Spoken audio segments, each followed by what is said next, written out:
Let's look at this problem where we want to find VC of t, that's the voltage across the capacitor, I guess for all time, because it just says VC of t. And we see that there's a discontinuity here. We have a switch that changes or that closes at t is equal to 0 time. So we do have two circuits. We have a circuit when t is less than 0 where this switch is open and we have a battery in the circuit. And then we have a circuit at t greater than 0 where the switch is closed and the battery is shorted. So when at t greater than 0, we just have our inductor, our resistor, and our capacitor in the circuit. So we have a parallel RLC circuit where we want to make sure we identify the direction of VC and the direction of IL. So we do have a parallel RLC here, so we could use our analysis for parallel RLCs at t greater than 0. At t less than 0, what we need to find is the initial conditions. We need to know what is VC of 0 minus, and we need to know what is IL of 0 minus. And they're going to be the same, where our VC of 0 plus will equal our VC of 0 minus, and those will give us our initial conditions at t greater than 0, and our IL of 0 plus will equal our IL of 0 minus. So we also need to determine then at t greater than 0, what are our circuit characteristics. So if we look at our two circuits that we have, once that switch is thrown, we do have a parallel RLC, and we want to find those circuit characteristics. We want to find alpha, we want to find omega naught, and then if alpha is greater than omega naught, we want to find our S1 and S2 frequencies. So let's first look and we'll find alpha. Alpha, since it is a parallel RLC, and we're looking at our time here of t greater than or equal, well, greater than 0. It's also, we'll just say greater than 0. So our alpha is going to be our 1 over 2RC, or 1 over 2 times our 200 ohms, just the 200 ohms in this circuit here. And our capacitance, there's only one capacitance, so we can't get that wrong. That's 20 times 10 to the negative 9 farads. So that then is equal to our, lost our pen there, is equal to 1 over 8. 2 times 2 is 8. We got 10 to the third times 10 to the negative 9. So that's 8 times 10 to the negative 6, or that's 0.125 times 10 to the 6, or 1.25 times 10 to the 5th, and that's a unit of per second. Our omega naught, that's 1 over the square root of LC, so that's 1 over our square root of, 5 times 10 to the negative 3 Henry times our 20 times 10 to the negative 9 farads, and that's the square root of all that. So that is equal to 5 times 20 is 100, so we're going to end up with 1 over the square root of 10 to the negative 10, so we get just 10 to the 5th, and it's omega naught. We'll give that a unit of radian per second.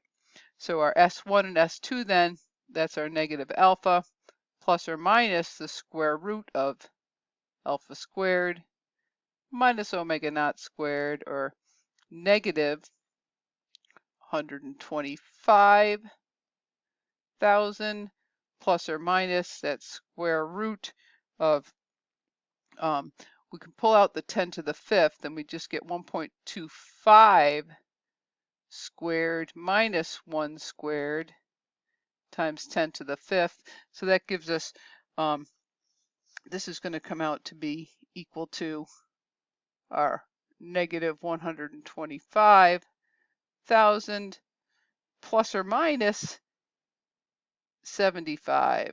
So that's going to give us a 0.75, so 75,000. So our S1 and S2 then are negative 50,000 per second and negative 200,000 per second.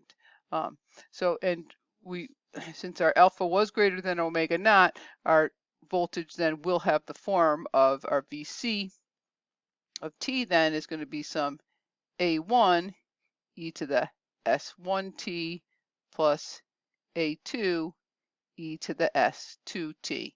So now we have our S1 and we have our S2. We can use our initial conditions to solve for A1 and A2.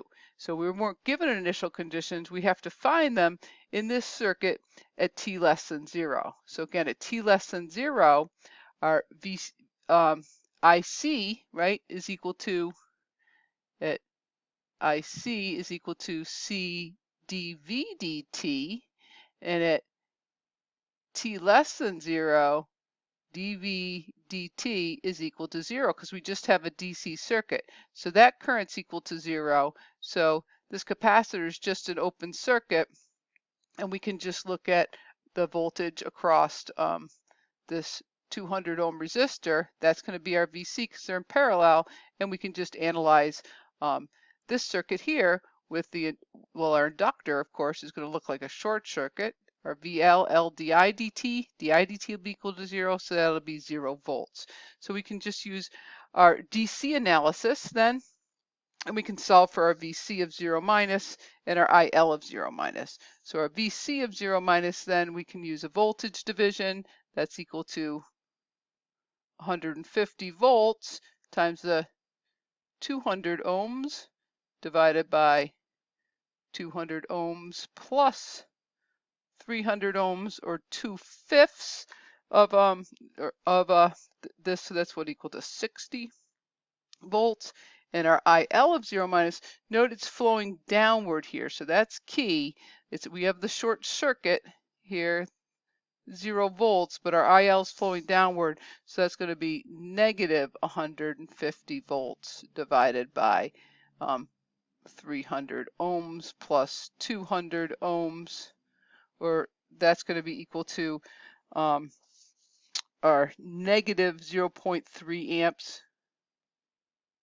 or our negative 300 milliamps. So this is also going to be true. Remember, our VC of 0 minus is equal to our VC of 0 plus, and our IL of 0 minus is equal to our IL of 0 plus. So we can, these are the initial conditions at 0 plus that we want to use to solve for A1 and A2. Whoops, jumped backwards. So as we go ahead, we found our initial conditions. We can substitute in our VC of 0 directly. That's going to give us our A, E of 0 plus A2, E of 0. So we get here that our 60 volts is equal to A1 plus A2, and that's one equation. Our the dV dt at t is equal to 0. Well, that's equal to, since IC is C dV dt, at t is equal to 0, we get that's equal to 1 over C times our IC of 0 plus here. Whoops, didn't mean to move that. Let's pull it back. So we can do a KCL to solve for IC of 0 plus. So our IC of 0 plus flowing downward here is equal to negative IR of 0 plus minus IL of 0 plus. So it's equal to, if we substitute in here, get our 1 over C, which is 10 to the 9th over our capacitance is 20, over 20 farads, 20 nanofarads. We get minus our negative 0.3 amps. What's our IR of 0 plus? IR of 0 plus, that's here, right? That's just our VC of 0 plus divided by 200 ohms. So that's our 60 volts over 200 ohms. And that's equal to, that's positive 0.3, and this is going to be a negative 0.3. So this is, if we write that out, that's our 10 to the 9th over 20 farad times 0. So this is just equal to 0, or dVt at t is equal to 0 due to the KCl. If we evaluate this dVdt at t is equal to 0, we can do that right up here. That's going to be equal to our negative 50,000 A1 minus 200,000 A2, and of course it's e to the 0, or dv dt evaluated at t is equal to 0. We substitute in, we do the derivative, we substitute in for t0, e to the 0. So this equation just becomes negative 50,000 A1 minus 50,000 A2 is equal to 0. So those are the two equations that we then need to evaluate. So let's put those two equations over here on this page. We've got our first equation, A1 plus A2 was equal to 60. That was our V of 0. And then we have our S1A1, so negative 50,000 A1 minus our 200,000 A2. That's our derivative of V of t, S1A1 plus S2A2, and that's equal to our IC is 0 plus divided by C, and in this case it's equal to 0. It's not always, it just is in this case. So if we go and solve those, you know, this second equation actually, it's easier to just write this second equation. That's 1 and that's 2. It's easier, we can just divide out by the 10 to the 4th, so we end up with this just becomes negative 5A1 minus 20A2 is equal to 0.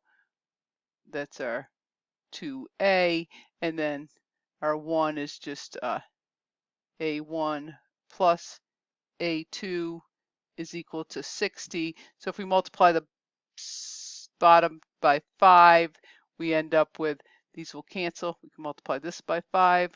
We'll write it in. That's 5. That's 5. That's times 5. So we get negative 15 A2 is equal to 60 times 5. That's 300. Or our A2 is equal to negative 20. We can substitute that back in, and that our A1, 80 minus 20 will give us 60, so our A1 is equal to 80.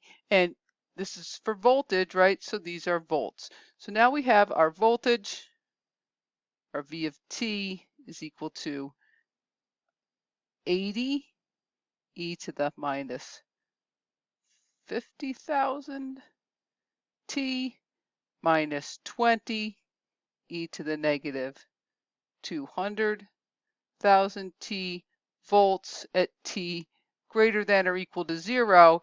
At less than 0, it was equal to 60 volts. Equal to 60 volts at t less than or equal to 0.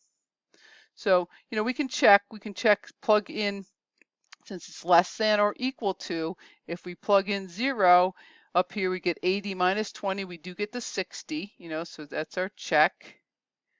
Check V of 0 minus equals V of 0 plus. We can also check